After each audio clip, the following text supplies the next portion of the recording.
All right, game on. So we're going to be talking about high pressure physics. What are some of the techniques that people use in high pressure physics? And then how were those techniques employed in the discovery of high temperature superconductivity? Because a number of things have been shown to be superconducting. Lead is superconducting. You lower the temperature of that substance really low, and the energies that go into binding things together are, or I should say the thermal motions of objects in the system become low enough that it doesn't break up the formation of Cooper pairs. Cooper pairs are electron-positron pairs. I'm sorry, not electron-positron pairs. They are electron-electron pairs that bind together very loosely. And because of that, because you have two electrons that are paired together, they have integer spin. An individual electron is going to have half integer spin. So here's an electron. It can either have spin plus 1/2 or minus 1/2. But when you pair them together, the pair can have either spin 0 or it can have spin 1. If they're lined up like this, it will be spin 1. So if you have a particle that is a half integer spin like this, it's a fermion, and it obeys the Pauli exclusion principle, which means that no two particles occupy the same quantum state at the same time. If they have integer spin, which would be this pair, so this pair acts like a single particle, or this pair acts like a single particle.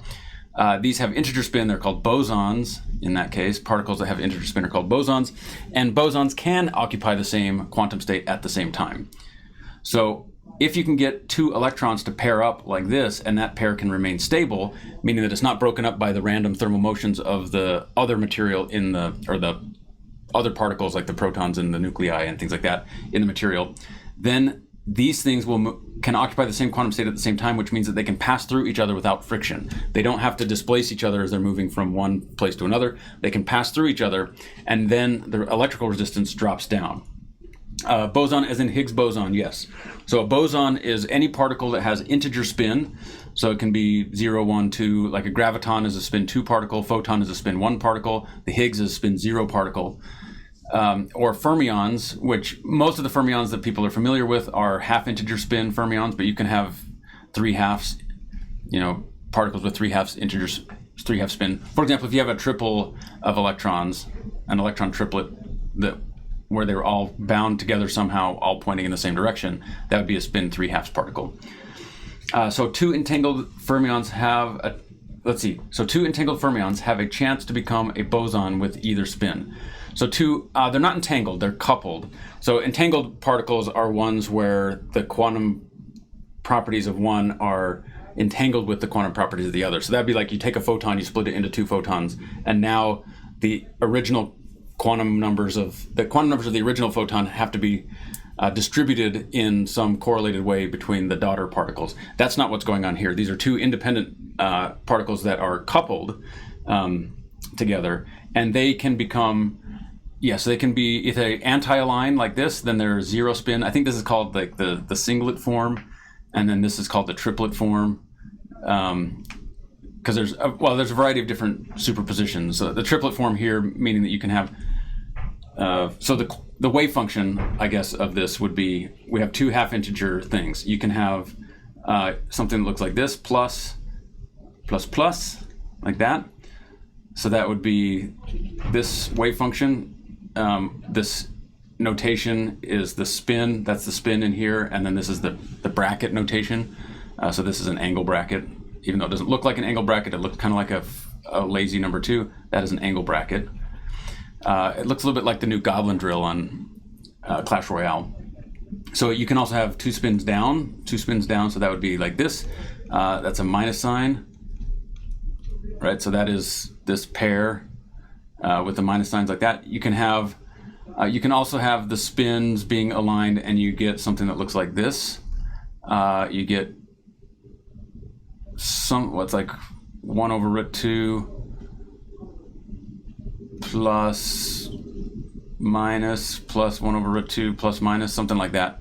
And then the other one is 1 over root 2, and then you have this thing, and then there's a minus sign. So one of them has a plus sign, one of them has a minus sign.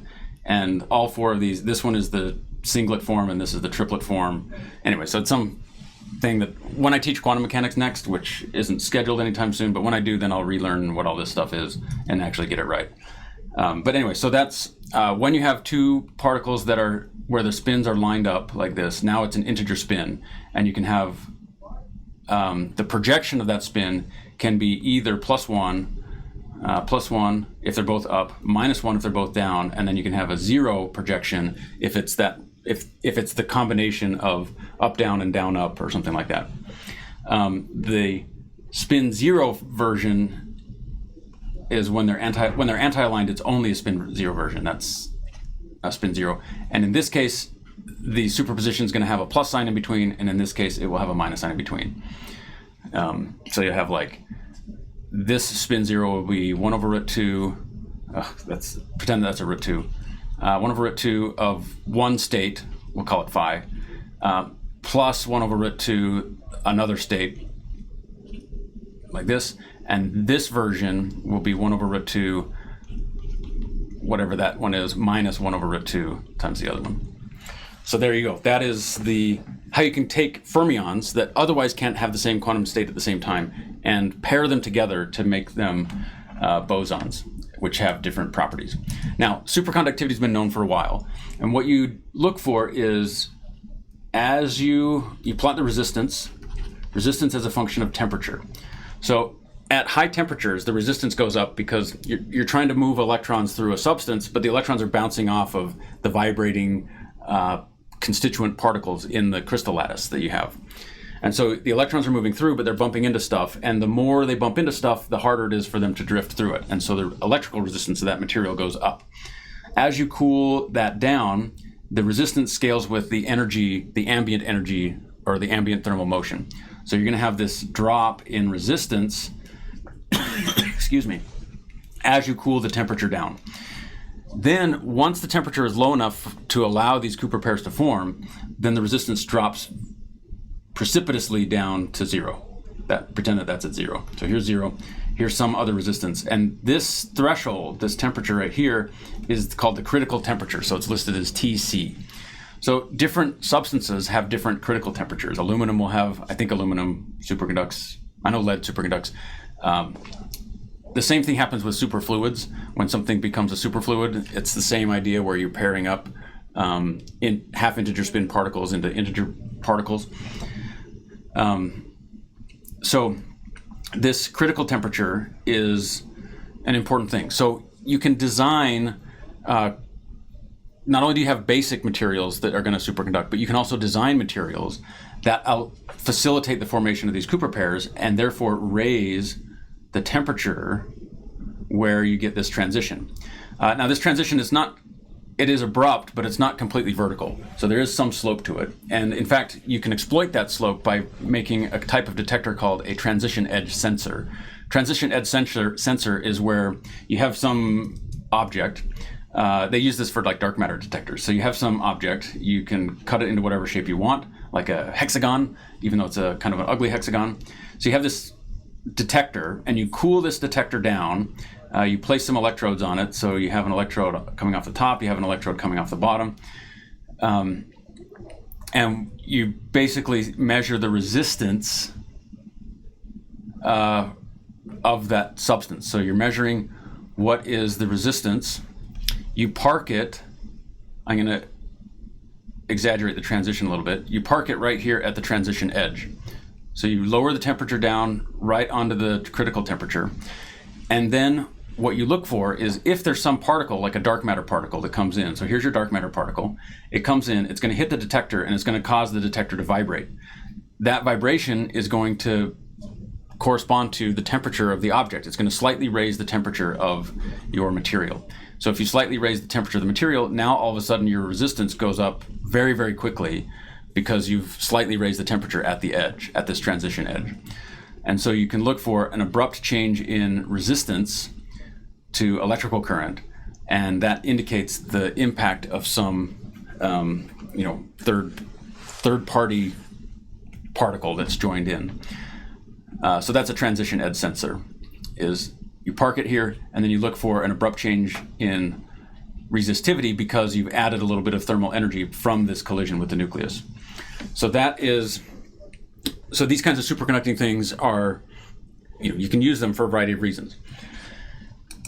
What sort of timescale does this disruption occur? Very fast. So if you have a collision between, say, a dark matter particle and this would be like a germanium detector, or I think they have, what did they make it out of? I think they make it out of germanium and aluminum. It may be germanium and silicon detectors in CDMS. So this is what I'm thinking of in this case is the CDMS detectors. So CDMS experiment. And I probably shouldn't go too deep into this because it might be something that we want to look at in a future stream. Cryogenic silicon and germanium detectors. So there you go. Oh, I know. That's Lauren.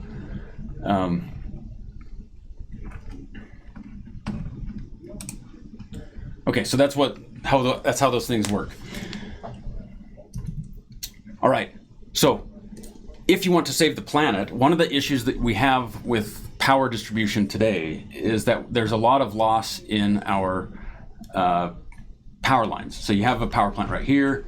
Of course, it's a nuclear power plant because nuclear energy is the cleanest, greatest source of energy that we have available to us. So here's your nuclear power plant. And then you convert it onto these power lines. And so you have your pylons that have 3 wires on them because of the triple phase of the power grid. And it runs over here, and then you down convert it. But you lose energy in these lines because there's current flowing back and forth. It oscillates, but that radiates energy away. It heats up the wires and radiates energy away.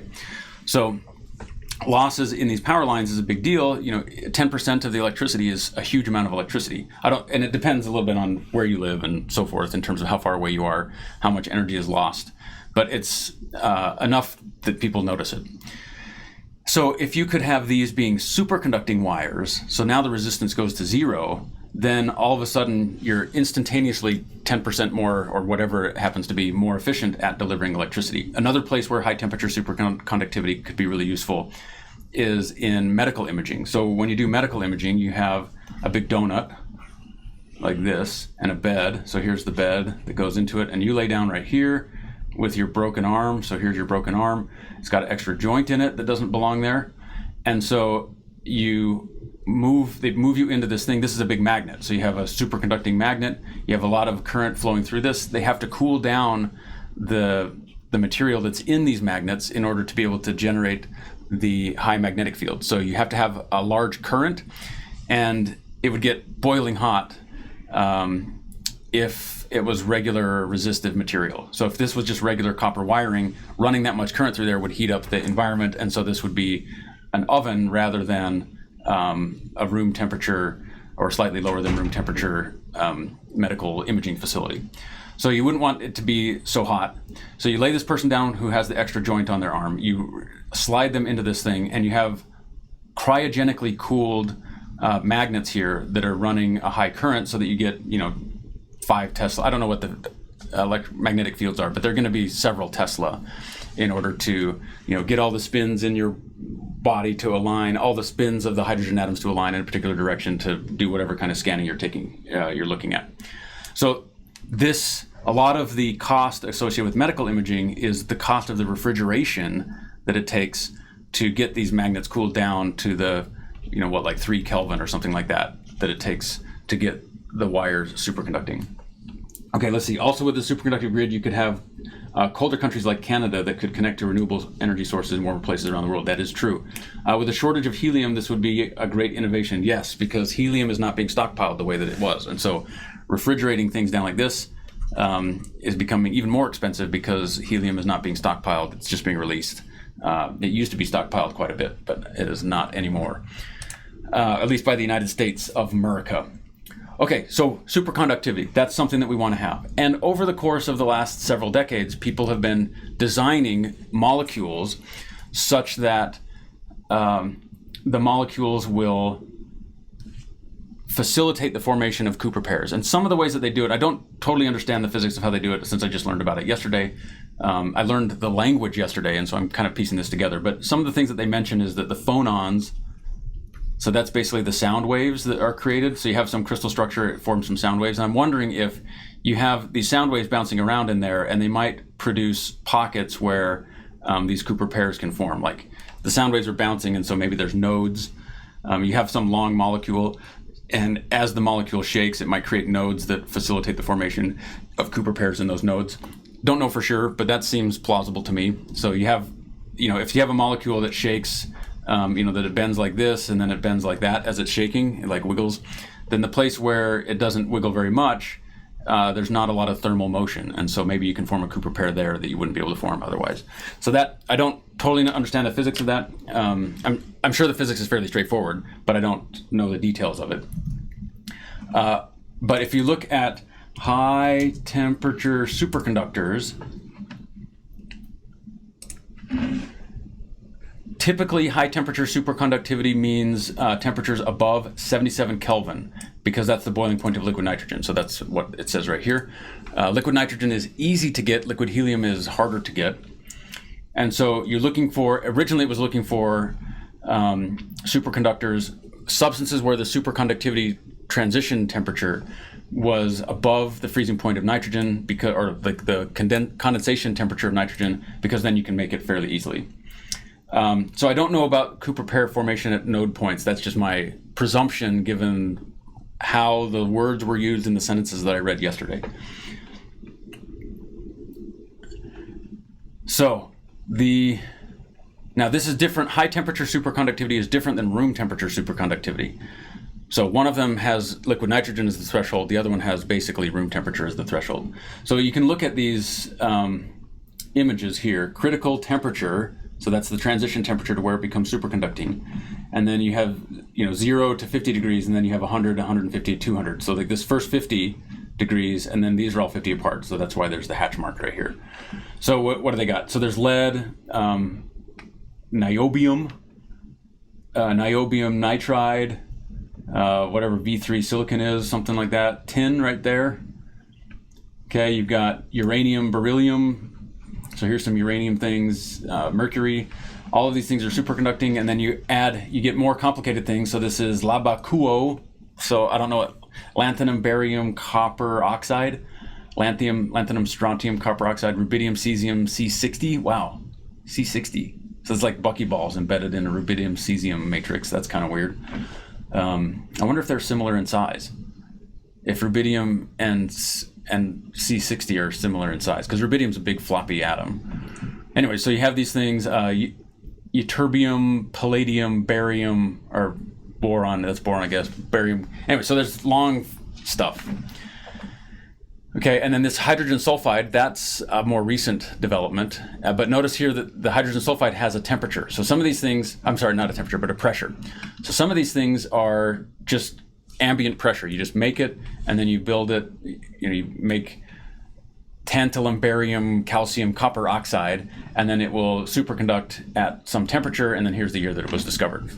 Wow, I didn't know about diamond. Okay, then up here, this hydrogen sulfide, it has at 155 GPa, that's gigapascals. So surface ambient pressure on the surface of the Earth is 100,000 pascals. So that's 10 to the 5 pascals. It's also, that's what, 0.1 megabar, right? 0.1 megabar, yeah, 0.1 megabar. And so these at 155 gigapascals, that is a million times, a million atmospheres. Oh, I guess 1 bar, 1 bar is an atmosphere. Oh yeah, that's what it is. Okay, so 1 bar is 1 atmosphere, which is 100,000 pascals, 101,000 something pascals. And then a megabar is a million atmospheres, which is 100 gigapascals. So that's the conversion. If I was in this field, I would be able to go back and forth without having to think about it twice. But I have to think about it at least twice because this isn't my field. Anyways, 155 GPa. So this one will superconduct at that temperature as long as you raise the pressure sufficiently high. And by raising the pressure, what you do is you change how the mode vibrates. You can change the way that the particles arrange themselves, because when you go to high pressure, things change. The energy levels of the electron orbitals change. You can get the crystals to reorient themselves, to change how they bond together. For example, you can start with carbon. You start with carbon like this. Carbon forms hexagonal close packing. Oh, that's ugly. Let's try that one more time. So carbon forms hexagonal close packing, which is a rhombus-shaped unit cell type thing. So it'll look like this. So there is your structure for graphite. So it forms this kind of lattice, like that. Kind of like the Pierre Auger Cosmic Ray Observatory. But if you squish it, so in this form, it forms layers. You'll have one layer of that structure, and then you'll have another layer of that structure, and then you'll have another layer of that structure. This is why graphite is a good lubricant for Pinewood Derby cars for all of the Cub Scouts out there, because these layers are loosely bound together. It's tightly bound together in the layer itself, but the layers, between the layers, the bond is fairly loose, and so they can slide past each other, which means that it's a good lubricant, because now you have two surfaces that are willingly able to slide past each other without having a lot of friction. But as you squish it, what will happen is you will form bonds that connect between these two things. So some of these carbon atoms will then, as they get pushed together, will bond to the next layer below them, and then you get a structure where you get the diamond structure, the diamond crystal structure. Is there a 2D superconductor? I believe there is a 2D superconductor. And I think there's a one-dimensional superconductor. At least in theory, people have looked in those. Like, what would it take to form a one-dimensional superconductor? I believe that there is such thing as a two-dimensional superconductor. So if we look at the, let's see, bond structure of carbon, or graphite. We'll go to these images. Okay, so there's the hexagonal structure that you get, and then you get these different layers. Okay, and then if you bind some of these things to the next layer down, then you get diamond. So it's the same chemical composition, but now it's bound differently. And even though it doesn't show it in this, from this orientation, you can see, okay, this one kind of shows it. So this is how diamond is put together with this kind of structure, but you can still see this hexagon right there. So it's kind of a warped hexagon. You have this hexagon, but it's kind of bent and twisted and connects to the next layer underneath it. So you have a series of hexagons that are interleaved. And that's basically just, you take these sheets and then you squish them together until you force the bonds, like it becomes energetically favorable to go into this kind of bonding structure. So, but you can still see the hexagons. So that is the difference between a graphite and a diamond bond. And so the, when you raise the pressure on some substance, you can get the bonds to rearrange, which can then facilitate the formation of Cooper pairs and allow it to be superconducting. All right, now let's take a look at how do you do high pressure physics in general. So now we talked about like why you would want to do superconductors. Now let's see how high pressure physics relates to the formation of superconductors, or like superconducting materials. And we can see it already in these two instances that are shown here. All right, when you do high pressure physics, here is the pièce de résistance. This is the most important, I guess, experimental object that they use, and that is a diamond. Diamond like this, and that's an end. There's an end in there. So diamond. In particular, they want round cut diamonds, so the ones that from the side look like, whoa, that's ugly. Ones that from the side look like this. So they want that type of diamond. Okay, so you have a flat surface here, and then it comes down to a point. And these diamonds are usually grown. You can, I mean, back in the day it was natural diamonds. Now they grow the diamond. Basically, you evacuate some cylinder or some tube. You have a piece of diamond, like some diamond dust or a fragment of diamond in there, and then you vaporize carbon and inject the carbon into here. And the carbon will bind itself into the existing crystal lattice, and you can grow diamonds from within that crystal lattice. Like it won't, even though you're not under the high pressure conditions that it takes to form diamond naturally, because the crystal lattice is already in place, adding a new carbon atom to that lattice, it's more energetically favorable for it to just conform to the existing crystal lattice than it is to start saying, than it is for that carbon atom to say, well, I would rather form graphite. This is graphite conditions. I'm going to form graphite, because then it's a nonconformist, and they don't survive very long in this kind of environment. If there was a lot of carbon in here, so you injected a whole bunch of carbon, then they would bond to each other before they bonded to the diamond, and then you would form graphite.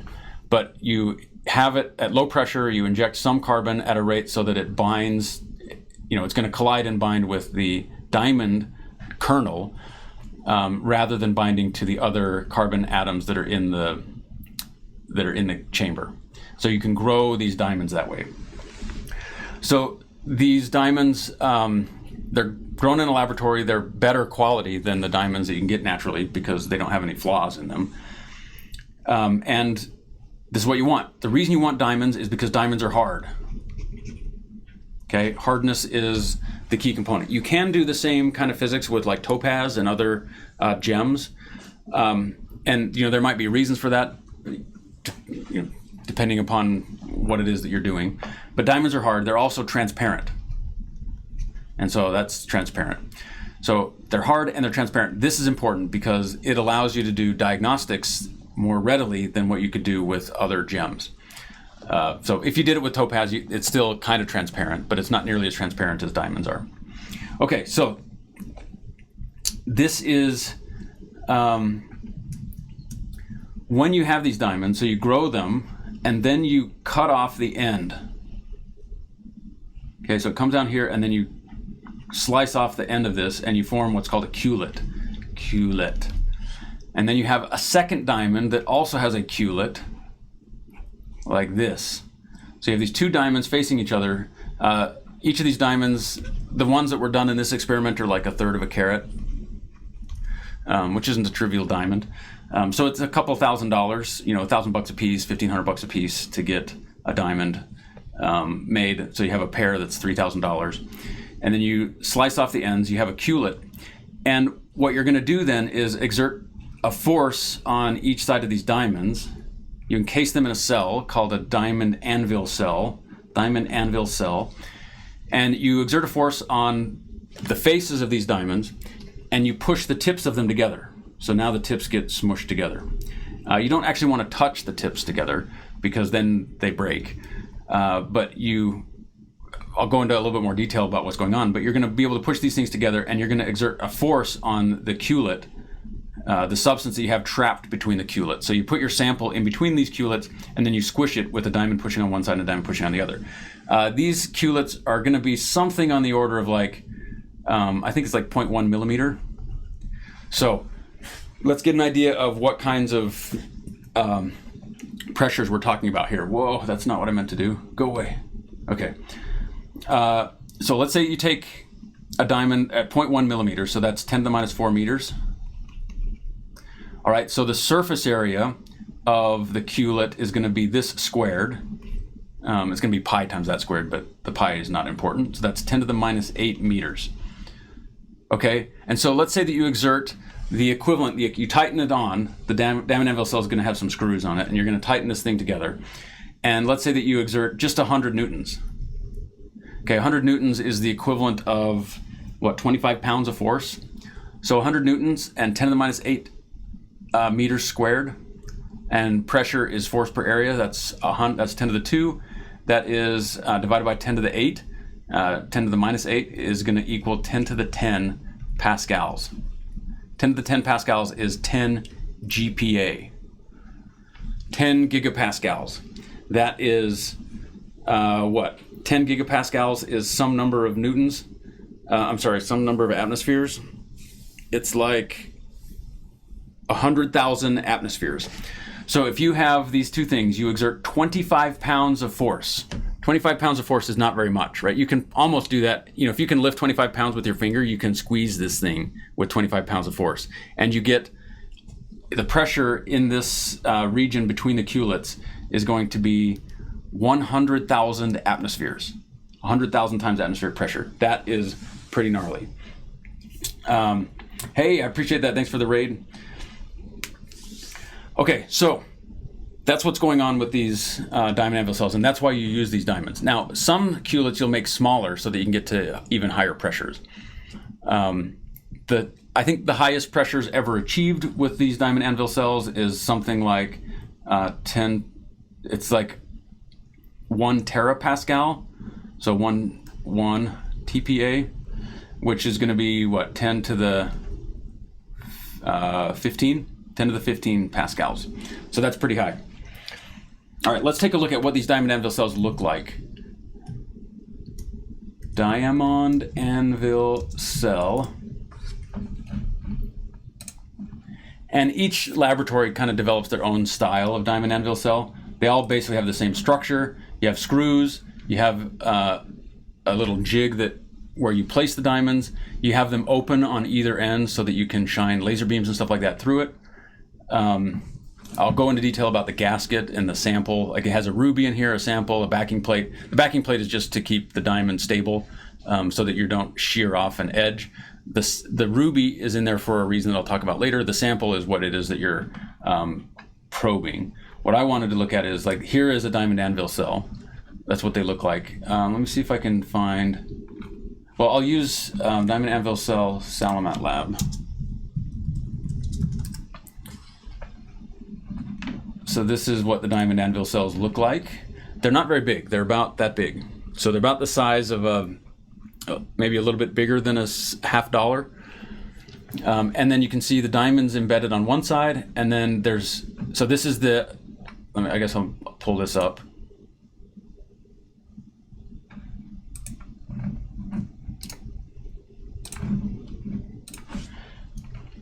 Okay, so this is the diamond anvil cell put together. You can see the 4 screws in the side, and then this is the 2 halves of the diamond anvil cell. There's a diamond embedded in here, a diamond embedded in here, and they're designed so that they can slides in and out of each other and holds them so that the diamond is absolutely centered. It has to be perfectly centered, because if the diamonds are off center from each other, then you're not going to get good contact between the culettes. So that's a problem. You don't want that to happen.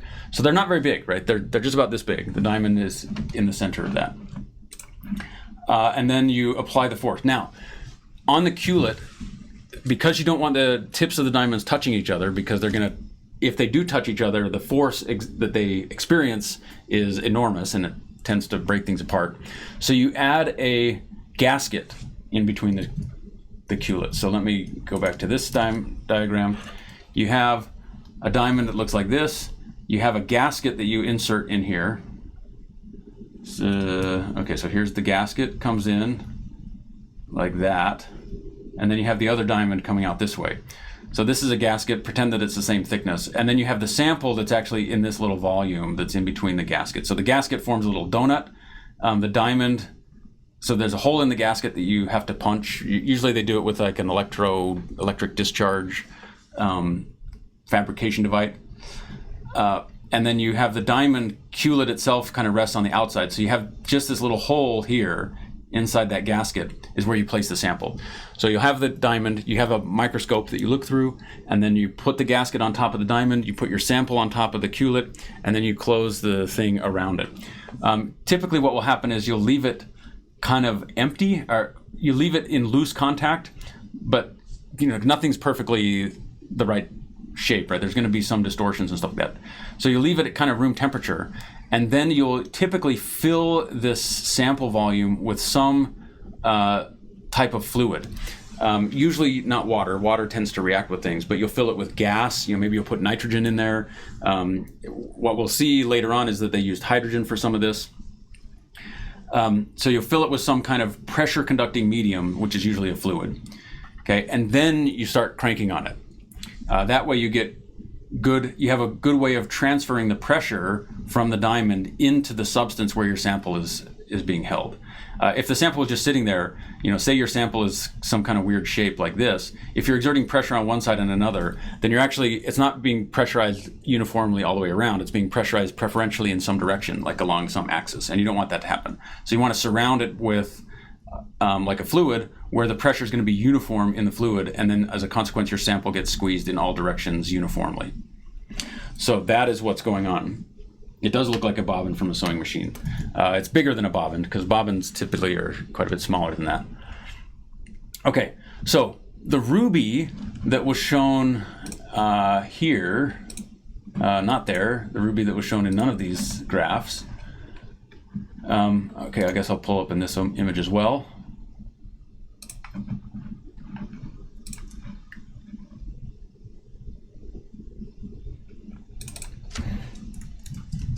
The ruby is a pressure gauge. So basically, Here's your diamond anvil cell. This is a slightly different design than the one that I had. Like I said, all laboratories kind of have their own design. They share some, but they don't share all of them. The pressure media is that substance that you put in there. The gasket is usually something that is a really hard metal. Rhenium is one that's used quite a bit. I think osmium is also used quite a bit. And then you have the pressure media is in there, and then your sample is in there, and then the ruby is well studied. So ruby is a crystal that's well studied. We understand the properties that ruby has at different pressures. So what you're doing is you squeeze the diamond and it increases the pressure inside your sample volume, and the ruby responds to that pressure the same way that your sample responds to that pressure. And so then when you want to measure what's going on with my sample, you need to know what the pressure actually is. You can't know what the pressure is based upon turns of, how much did I turn all of the different screws on my diamond anvil cell, because a small change in the force on the outside could correspond to a huge change in the force on the inside. And so instead what you do is you look at the response of the ruby, you say, what condition is the ruby in right now? And that tells you what the pressure is. So you measure the pressure by interrogating the ruby with a laser, and then that tells you what the pressure is on your sample. And so you need a pressure gauge, basically, that's inside your sample volume with your sample as you squeeze it down. Rubimeter, that's exactly what it is. How do they close the sides of the pressure? So the sides where there are no diamonds. Yeah, so the pressure is, all of this is contained by the gasket that keeps it all kind of on that spot. All right, so there is the ruby. Ruby is not the only pressure gauge that can be used. In fact, I was part of an experiment. When I say part of an experiment, I gave one of my graduate students over to a laboratory so that they could use his data analysis skills. And in that experiment, rather than using ruby, they used gold. So they had a little fleck of gold in there, and they were using the gold as a pressure measurement, a pressure calibration device for the sample of water that they had. Anyways, and the reason they used gold in that case is because gold does not water was what we were interested in. Gold doesn't react with water, and so that was what they used. So there are some substances that have been very well calibrated in terms of what is their response to changes in pressure, so that they can use them in these kinds of environments.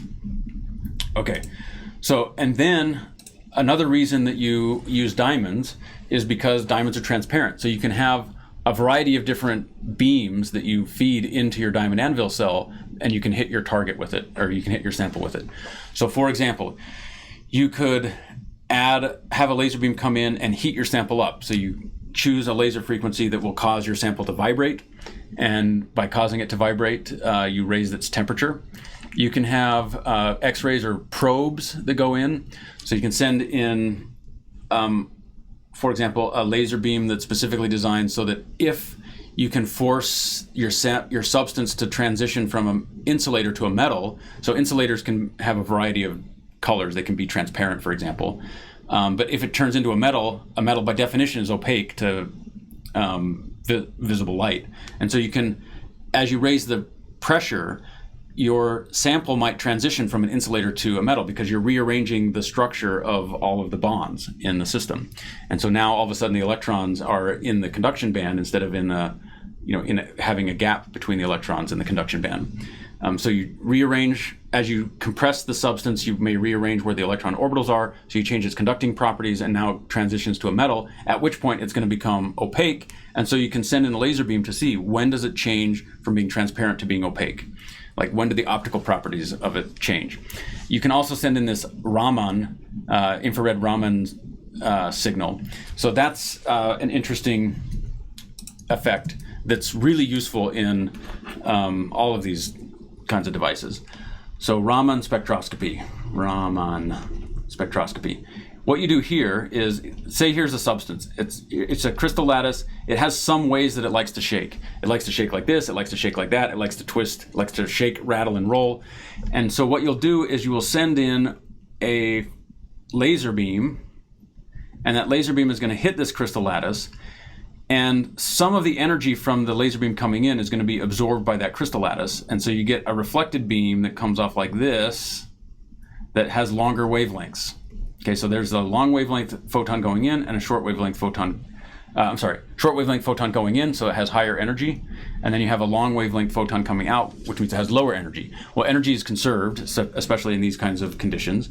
We're not living in an extreme gravitational field. So because energy is conserved, that means that there's some vibration that was excited in the crystal structure. And so you can look at the harmonics of the oscillations of the crystal, and that tells you how are these atoms arranged? What is the mass of the atoms? How stiff is it? Does it have a high spring constant? Like, does it vibrate very quickly, or does it vibrate very slowly? So all of these things can tell you about what are the properties of the crystal lattice. It's the difference in energy from the incident beam and the reflected beam is deposited in the vibration modes of the crystal lattice.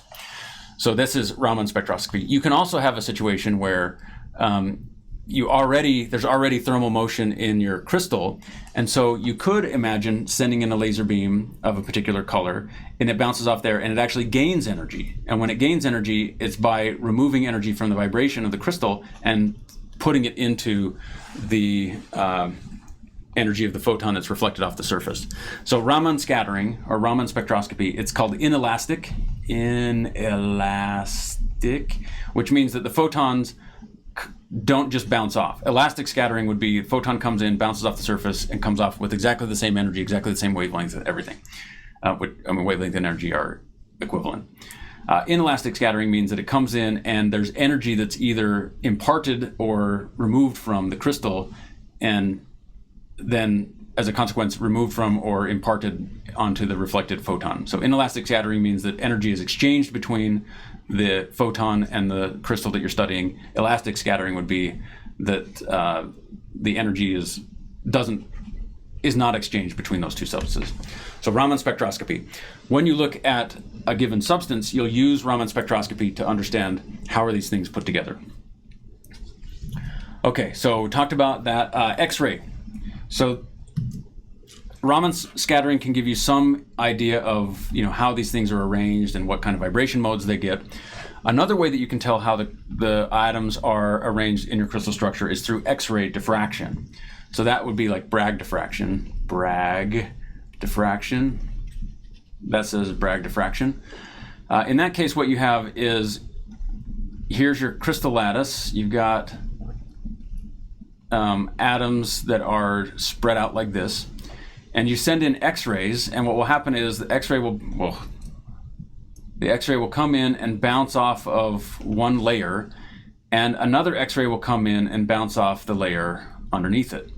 And if it just so happens that the wavelength of the X-ray corresponds to the extra path length between these two things, so here's the two X-ray beams coming in, or the two X-ray photons coming in like this, parallel to each other. They've traveled the same distance there. They would travel the same distance from here out. Okay, and then you have this extra length right here. If this extra length that it travels is equal to some integer number of wavelengths of the light that's coming in, then the reflected beam will add coherently, and you'll see a reflection here. On the other hand, if the wavelength is a half integer, if this extra path length down here is a half integer number of wavelengths, then they cancel each other out and there's no reflected beam at all.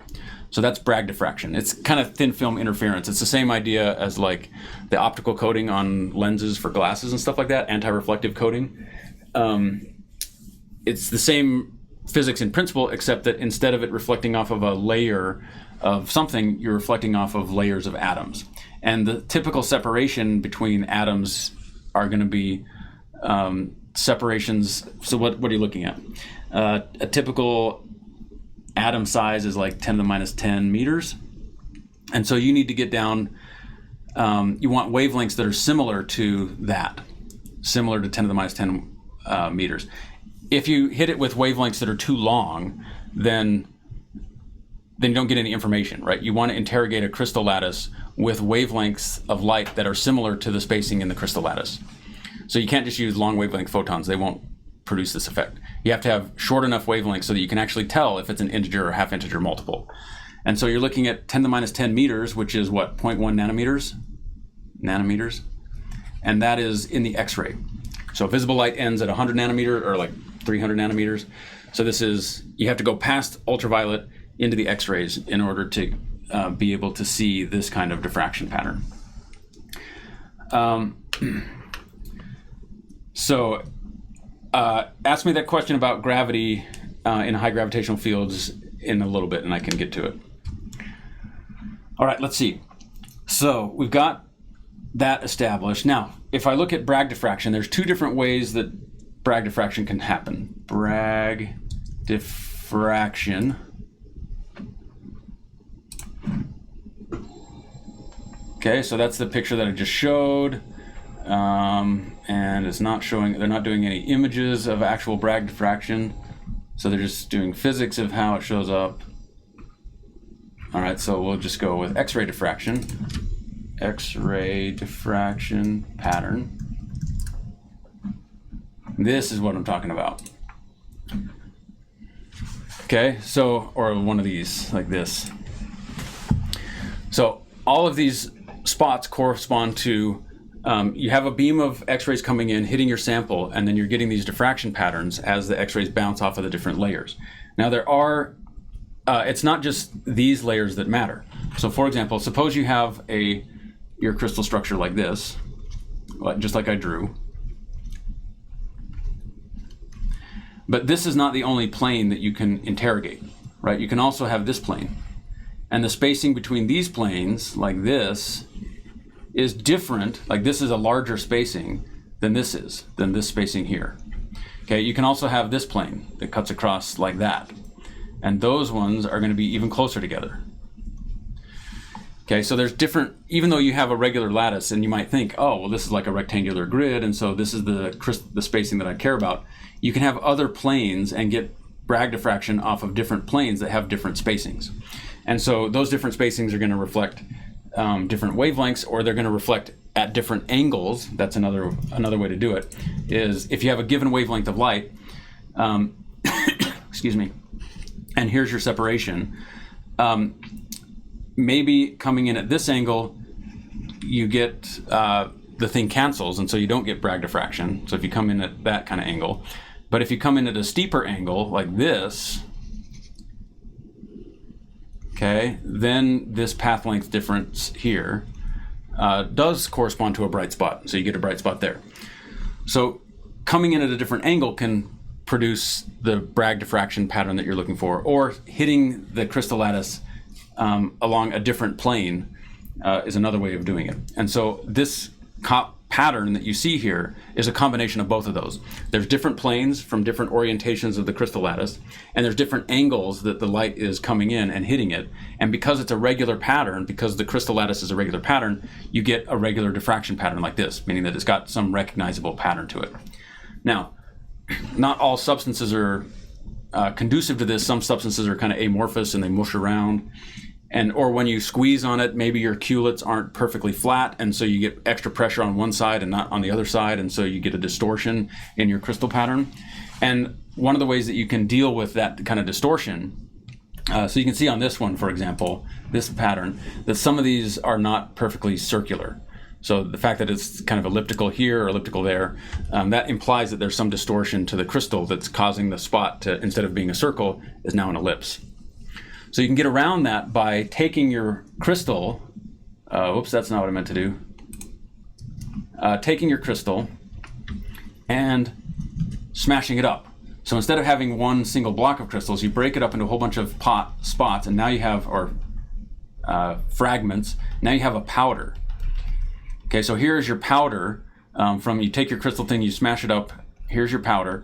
And now, instead of having one single regular crystal domain, you have many small domains that are randomly oriented. So some domains will be oriented like this, some domains will be oriented like that, some will be oriented like this. So you have all these things that are randomly oriented, and if you have a lot of these points, each one of those is going to produce a diffraction pattern, but it's going to be oriented in a random direction. And so now you get, okay, not that. I think I just got rid of the screen that I wanted. Now, instead of a diffraction pattern like we saw before, you get Debye rings. I spelled it wrong, but I'm sure it'll come up. Rings. You get this. So they look like star trails, but they are not star trails.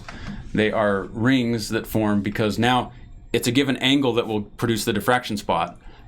Normally, if you had a single crystal domain, it would be a particular angle, both in azimuth and in like the polar angle, the angle from the line of sight.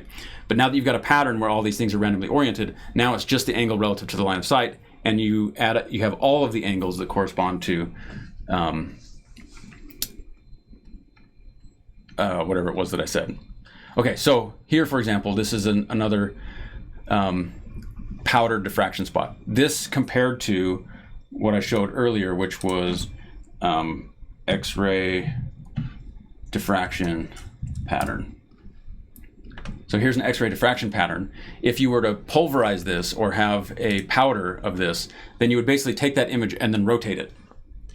And so all of these things would trace out a circle at a given angle. And the intensity of the light at those angles corresponds to, whether you get a good diffraction pattern.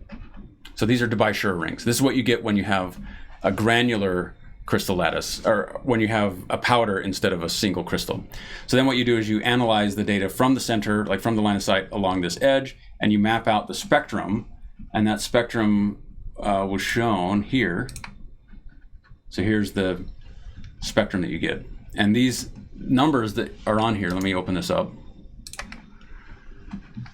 Okay, so this is the angle, and it's 2 theta. So it's the angle of incidence minus the angle of reflection, and then you have 2 of them because it's coming in at some angle and you're going out at the same angle. So you get 2 theta degrees is the total bend that you have.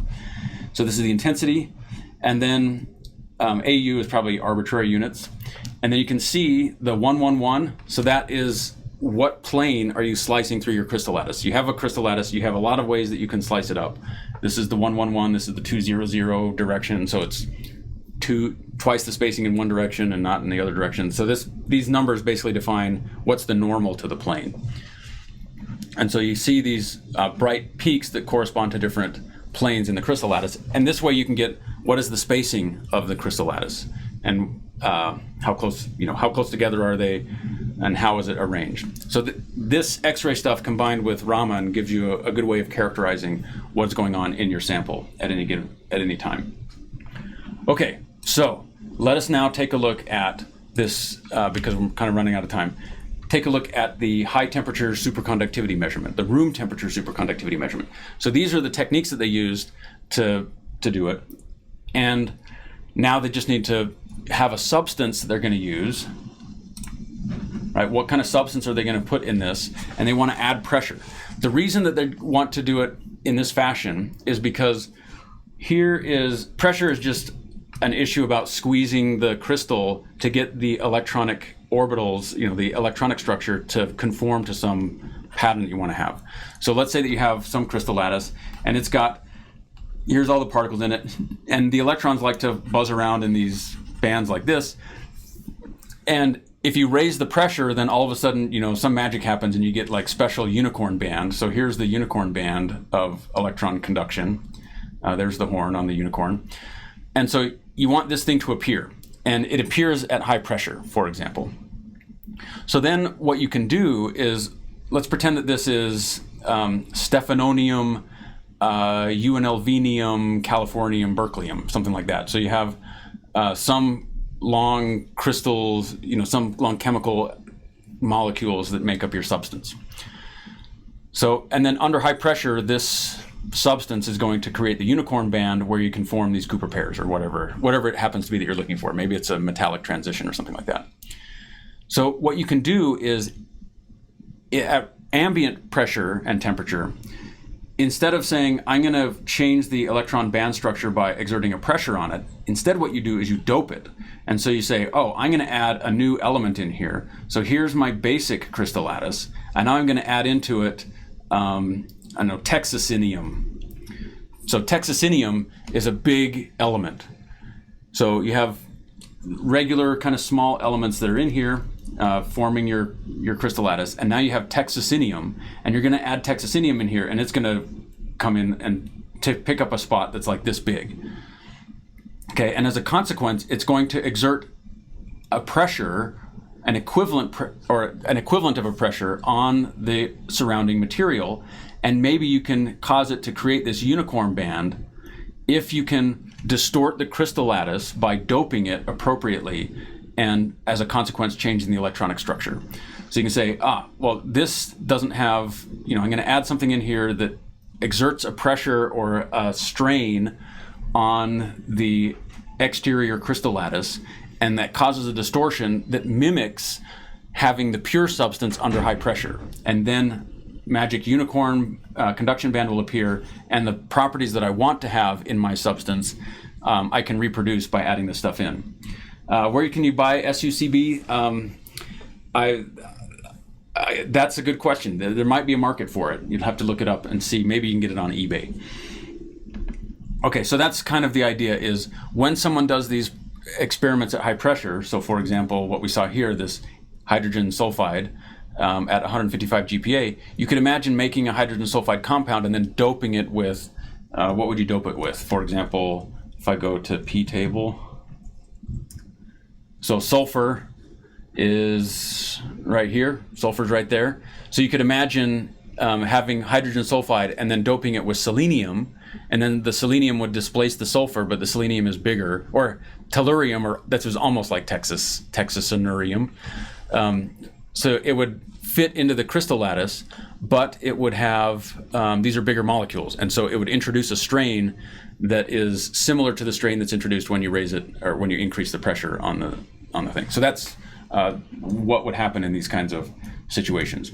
So that's why you start with a pure substance, you raise it to high pressure, you see if it produces the type of electronic or electrical conductivity properties that you want, and then you go back and you explore, okay, what happens if I dope it with different substances and different things like that. Okay, now, what they did for this particular experiment to get the high temperature, the room temperature superconductivity, is they had they had carbon and sulfur. I think it was carbon and sulfur. I have the article, so let's pull it up.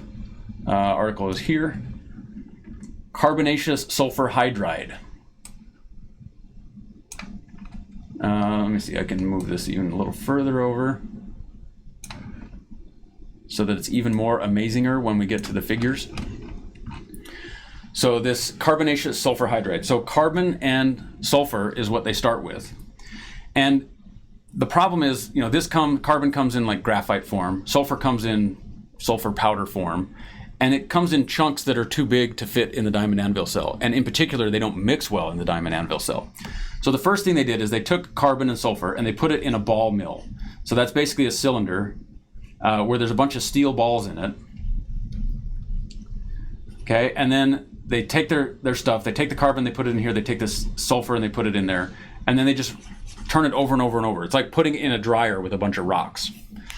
Okay, so the steel balls are going to pulverize the carbon and the sulfur and pulverize it into really, really microscopic pieces and mix them together so that, one, it's roughly uniform. I mean, you're going to have like a piece of carbon, a piece of sulfur, a piece of carbon, a piece of sulfur, but they're all small, much smaller than the sample size that's going to go in your diamond anvil cell. So they pulverize it in a ball mill. They'll run it for a couple days, get really small pieces. That way, when they take a sample, it's equal amounts of carbon and sulfur. So they indicate in the paper they wanted a 1-to-1 ratio of carbon and sulfur. And they may have tried other mixtures and they decided on the 1-to-1, whatever the case may be.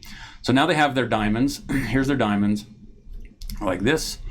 They take this substance and they have a little pile of that powder right here. Of course, you have your gasket in there. The gasket has to be there, else this won't work. So you put it in there. They had I think they had a ruby pressure marker. Let's see. It's not really important. It may have been, I think it was a ruby pressure marker.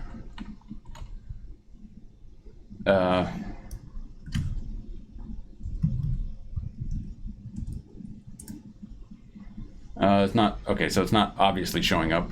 All right, well, that was not what I anticipated seeing. Anyways, so I think they have a ruby pressure marker. If it doesn't really matter. The point is they had some pressure marker inside their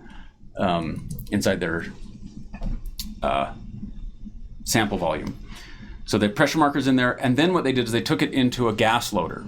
So a gas loader is basically, you have this cylinder, you put your diamond anvil cell inside that cylinder, and then you flush the cylinder with some kind of gas. So it could be, maybe it's nitrogen that you want to mix in there. So you run nitrogen gas through it. Or maybe it's oxygen that you want to mix in there, so you run oxygen through it.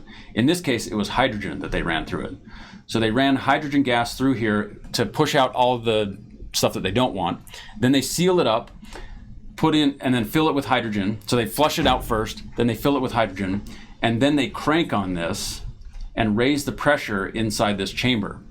So the gasket hasn't been completely tightened yet. They're raising the pressure inside this chamber in order to add high pressure hydrogen into the sample volume.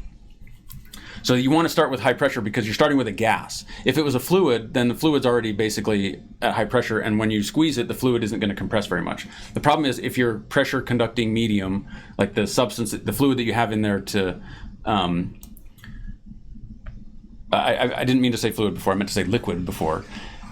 You have a fluid in here that's going to conduct the pressure from the culet down into your sample. If it's a gas, then you have to squeeze it a long ways before you can raise the gas pressure, because gases are really squishy, liquids are not very squishy. They're both fluids, they both conform to the environment, but the gas is really squishy and the liquid is not. So because they're adding hydrogen gas, because they want the hydrogen gas to do chemistry with the carbon and the sulfur, because they're adding hydrogen gas, they have to raise the pressure of the gas first, so that it's already pressurized. Okay, and then they can start squeezing it from that point. So they raise it up to like 3,000 atmospheres, something along those lines.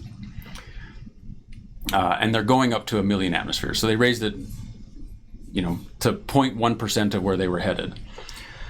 Okay, so they add the hydrogen gas in here. Please note, hydrogen is a very flammable substance. So an earlier experiment that they were running, because some of this experiment was run by a guy that's in our department. And in a different experiment, they were putting hydrogen gas in there. I'm sitting in my office, and I hear this really loud explosion. Boom! And like the floor shakes, and everyone's like looking around like, what was that? Go downstairs, and squishy is compressible, yes. Go downstairs, and this friend of mine has his hand like shrapnel all over his hand, and it's all bloody, and he's like saying, ouch, this hurts. And then he says, I've sacrificed my body for science and no one's taking a picture. What's wrong with you people? And so we took a picture of it. But basically what had happened was they were putting hydrogen gas into one of their devices, and there was a piece that broke, like a piece of metal that broke off in here and created a spark. And that spark caused a large explosion to happen, and it blew up. It blew a bunch of shrapnel. It kind of shredded a bunch of metal that came up through some of the cracks in the device, like some of the holes in the device. And so his hand happened to be placed above those holes, which you can no longer do anymore because they redesigned how you work with this piece of equipment. But anyway, so that was a really exciting piece of explosion. And then, of course, what he gets from the dean is, well, it's a good thing you weren't an undergraduate student, because they may have been expendable 100 years ago, but it's the faculty that are expendable now and not the undergraduate students. He still does have his hands, but it was, he had to get stuff taken out with tweezers and things like that for a while. So anyways, you do want to be very careful with your laboratory protocols. His hands are fine now. It could have been much worse than it was, but he basically just had his hand above this thing, and then the explosion happened, and it sent a bunch of shrapnel up into his hand. But it got taken care of. And now they've redesigned this apparatus so that you can't put your hand in that kind of position in the future, because hydrogen loading is something that's important, because now what you want to do is mix carbon and sulfur and hydrogen together, and that's what you get here. Room temperature superconductivity in a carbonaceous sulfur hydride. So it's sulfur, hydrogen, and carbon that are all mixed together. Okay, and so that was pressurized and put in this diamond anvil cell. And then what they did is they put some pressure on it, a little bit of pressure on it to kind of get things talking to each other. And then, he handled it well. So the things are talking to each other. And then they hit it with a laser beam, and they heated it up basically with a laser beam. It's a 532 nanometer laser beam, so that's a frequency doubled neodymium YAG laser. They just ran it heating up the sample in order to facilitate it rearranging itself into some new crystal structure. Okay, so they know that it's hydrogen, carbon, and sulfur, and they CSH system. They don't know entirely the chemical composition, like what kind of molecules it formed, but they know how they prepared the sample. So they don't know exactly the stoichiometry. They have some estimates in here for what it would be, but they're basically just saying, let's mix all these things together and see what comes out.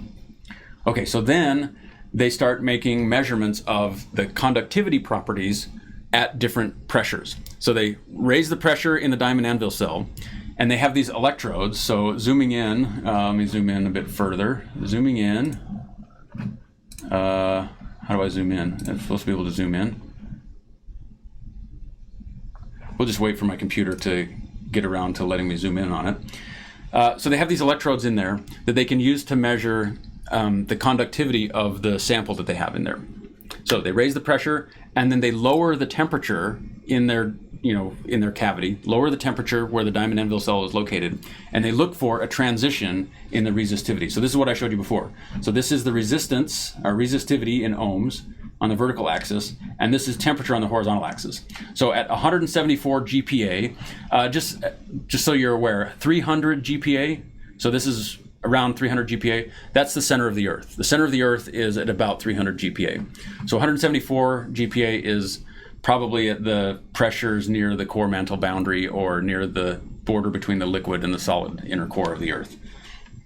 So these experiments can run pretty fast once you just basically cool it down. I think what they did is they actually started at cold and then they raised the temperature. So instead of starting at high temperatures and lowering it, they started at low temperatures and then they raised the temperature because you get less noise in that way. So they raise the temperature slowly, and then they look at the resistance that they get from these electrodes on their sample. And they actually have two different ways of measuring the resistance. This is one of them. So they raise the temperature, and then they see this transition, and the resistance jumps way up, and then there is the growth in resistivity that you get as the thermal, as you continue to heat it up. So you can see the transition pressure, and then they measure it. Okay, so at 174 GPa, the transition pressure is at 175 Kelvin. Then they raise the pressure up to 210. They can tell what pressure it is by looking at the properties, like the vibration properties of the sample that they have in there, which, as I mentioned, I think it was ruby. But it could have been gold. It could have been anything else. It could have been uranium for all I know. I read it last night and I had forgotten what it was. And then at 210, they measured again, and the conductivity or the transition pressure moved to higher temperatures. And then they did it again at a different pressure, and again at a different pressure, and again at a different pressure. And eventually they got up to 267 and saw this transition pressure. And finally, the last one, so at 267 GPa, I'm sorry, I read that wrong. 267 GPa is this last one, and the transition pressure, you can see 250, 275, 280 something, and 287.7, that is room temperature. That's like, 15 Celsius. So it's chilly room temperature. It's like air-conditioned room temperature in Nevada in the summer, is where they measured that transition. And so it's above the freezing point of water, and therefore it's room temperature. And there you go, room temperature superconductivity by changing the electronic properties by squeezing this substance. With any luck, they'll find, you'll be able to find some mechanism of producing this substance where you can use doping as a substitute for the high pressure environment. So that is how they measure it. Another way that they measured the conductivity is by looking at the magnetic susceptibility. Okay, magnetic susceptibility. Basically what happened, magnetic susceptibility is how easy is it to magnetize some property or some substance. And superconductors don't like to be magnetized. And so you you run it at some pressure, so 166 GPa, 189 GPa, and then you lower the temperature and you look at how easy is it to magnetize that substance. When the ability to magnetize it drops down, that is also an indication that you've gone from a regular conducting to a superconducting configuration of the electrons in that system. This graph here is also kind of similar, except now at a fixed pressure. So this is 267 GPa. Wow, this is, my computer's struggling with this. 267 GPa, that's this one, 267 GPa. So that's where they got the room temperature superconductivity. They said, okay, now it's, again, the magnetic susceptibility measurements. So it's a second way of measuring the conducting properties of the sample. One of them is by conduction. They have, it's called like a Weatherall, a bridge. It's a bridge. I can't remember what it's, the second word. Let's look at a bridge. Resistance bridge. Resistance bridge. You can look that up on Wikipedia. How you measure resistance with the resistance bridge is the first measurements that they made. Okay, so that is, the resistance bridge is these measurements that aren't showing up right now. These measurements right here, that's with the resistance bridge. This is with the magnetic susceptibility, is these measurements here. Now, what you can do is you can change the ambient magnetic field, and notice that when you change the ambient magnetic field, that the superconducting transition happens at different temperatures. So basically the idea is you can suppress this transition with an ambient magnetic field. So at 0 Tesla, that's basically ambient conditions. You'll notice that there is the superconducting threshold at room temperature. And then as you increase the magnetic field, 9 Tesla is huge. 9 Tesla that's a big magnet. 9 Tesla, you drive the superconducting temperature back down because you're preventing the formation of these Cooper pairs. Basically what's happening, I think, is you have Cooper pairs are going to be, these pairs of electrons are going to be spiraling around each other, which means that they're moving in opposite directions in a magnetic field. And if you have a strong magnetic field, they're moving in opposite directions, they're actually going to be driven apart from each other. So you break apart the Cooper pair by the ambient magnetic field. And so by increasing the magnetic field, you make it harder to form those Cooper pairs, and so you have to go to lower temperatures that allow them to bind more tightly. So the ambient random motions of the crystal don't contribute to breaking apart the Cooper pairs, and you're left with just the magnetic field breaking apart the Cooper pairs. Anyway, so this also, all of these things are showing, yes, this really is superconducting. Yes, it really is happening at the temperatures that we're saying that it happens in. Here's all of the experimental evidence that shows this is the pressure, and this is the temperature, and this is the superconductivity that we're looking for. So that is how you do high pressure, or how you do room temperature superconductivity using high pressure. And then this shows like the Raman spectroscopy. This is basically showing how their sample went from the raw materials here, and then as they raise the pressure and heat it up, then you start getting compounds. So you start with carbon and sulfur and hydrogen, and these peaks correspond to Kupfer and those individual elements. So this is Raman spectroscopy. And then as you raise the pressure to 4 GPa and 15 GPa, 4 GPa and 15 GPa, then you get different features. Those different features come because now instead of having individual atomic elements, they're combining into some compound that's going to have different vibration properties. And so it's going to show up as different features in the Raman spectra. And then this is a bit more detail about how the Raman spectra develops over the course of the pressurization of the sample. Okay, there you go. High pressure physics and room temperature superconductivity. All right, I'm happy to answer any questions. Let's see, 267 Kelvin. Now it's not 267 Kelvin, it was 267 GPa. So that's gigapascals.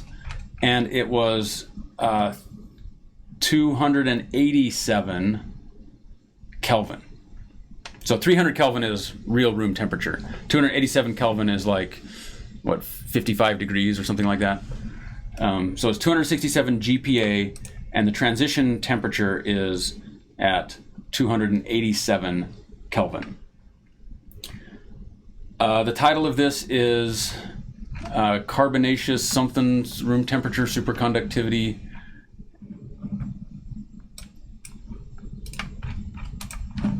It is room temperature superconductivity in a carbonaceous sulfur hydride. All right, let's see. Will this let you charge your Tesla faster? It would let you charge your Tesla faster because there's no resistance to the charge going in. Let's see. There was a question earlier about low to high movement allows control of delta T. Okay. The Earth's core is a superconducting magnet. The Earth's core is not a superconducting magnet because it's not this substance. How do you get iron and nickel to form a superconductor? That's a different experiment. Probably, I don't know that you would be able to make a high temperature superconductor out of iron and nickel. So,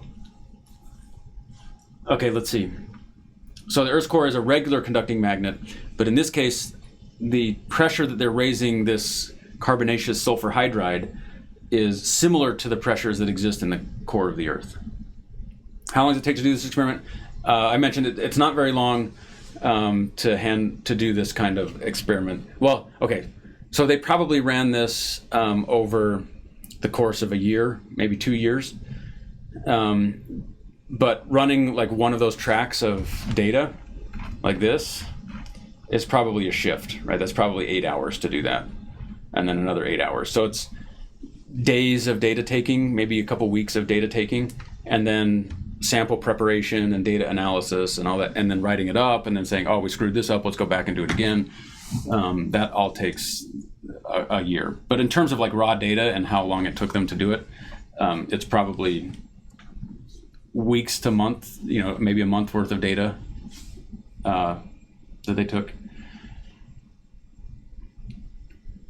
The more superconducting, the less magnetic. Yes, so the more superconducting something is, magnetic fields, they expel magnetic fields through the Mossbauer effect, which is basically when you form a superconductor, it expels all the magnetic field out of the substance. And so you can get things to float in magnetic fields because of that. All right, so there you go. I appreciate everybody stopping by. There will be no stream on Thursday. I should be back on Tuesday, and on Tuesday will probably be, I'm not sure exactly what we're going to do on Tuesday, but it'll be great, whatever it is. Let's see, high pressure, does the article go over the material structure change that causes the superconductivity? So they can see the material structure change here. They can see that it does change the structure. All they give the people is like, here's how we think it was put together. So methane and hydrogen sulfide and hydrogen forms a crystal. And then they keep adding pressure and it forms some other type of crystal. They don't go into detail about what they think the actual crystal structure, like the unit cell structure, looks like. So that they don't know. But they just say, here's how you can make it. And what is the structure that changes it? It basically comes down to you create certain vibration modes, and that facilitates the formation of Cooper pairs. So they mention that. Vibrons. Vibron, I guess, is a particular type of vibration mode that allows them to form. If they create the superconducting substance with high pressure, if they reduce the pressure afterwards, okay, that's a great question, Mystic Fear. So one of the things that is common in this kind of experiment is if your substance is recoverable. So suppose that you take, regular material like cow poo. You put like cow dung in your diamond anvil cell and you squeeze it and it turns into unicorn dung. And the unicorn dung is more valuable. Then the question is, at high pressure you can form unicorn dung. Can you extract that back out? Can you relieve the pressure and retain the unicorn dung, or does it disintegrate again when you go back to ambient pressure? So for example, with diamonds, you can take graphite and you can drop it down into the center of the Earth or towards the center of the Earth, and you can compress it to form a diamond. And diamonds are recoverable. So you can pull the diamond back out and it will remain in a diamond form in the future. Over time, it will slowly disintegrate back into carbon, but it is a metastable state where it will stay in the diamond form for a while. So basically what you have is you have two different structures. You have what's it going to be, like the bulk modulus and the pressure. And so carbon, like graphite, is going to follow some path like this. And then it's going to transition at something to diamond, and diamond's going to follow some path like this. I don't know exactly what it is. And it might not be bulk modulus. It might be some quantity Q. But pressure is this one. Or 1 over pressure. Okay, it is pressure. So, and it probably is bulk modulus. But anyways, forget this one, that doesn't matter. Pressure is this one. So this is actually going to be the graphite here because it's the low pressure version. So graphite at low pressure has some properties. And it would go up like this, except that it goes through a transition. So you go, your graphite, graphite, graphite, graphite, and then you hit a high enough pressure and it transitions to diamond. And so this is diamond over here. And this is graphite, graphite. Okay, so here's the diamond that you've made. And now the question is, if you run this backwards, what happens? And what happens is that diamond, as you run it backwards, follows this path. And so here you are back at the surface of the Earth, and now you're at diamond, but it's in a higher energy state than it would normally be. And it takes some period of time for it to decay, for the crystal to kind of relax itself back into graphite to go through this. Now you can help it move along by like raising the temperature or something like that. So you can basically burn diamond and convert it back into graphite. You don't oxidize it though, so you can heat it up and turn it back into graphite. So basically you run along here, you go through phase transition, now you have a different substance that has different properties, then you run it backwards and then you can recover something if it's stable in the ambient environment. And so the question that you had is this stuff that they made recoverable? And the answer to that's no. What they made in this particular experiment is not something that they can release the pressure and then have it retain its properties. So what happens is it basically phase separates back into the carbon and the sulfur and the hydrogen. I've got a problem with combining it with silicon. Since your solution, what can it be failing? See the graphite and silly putty became mixed something up. I'm missing something. Hey, Joey Prink, I appreciate that raid. Let's see. I am making a compound with graphite and silicon to get a variable resistor under force. But the problem with combining it with silicon, can you lead me to a solution? I don't know that I would be able to help you with a solution on that one because it's not really my field. I'm making a compound with graphite and silicon to get a variable resistor.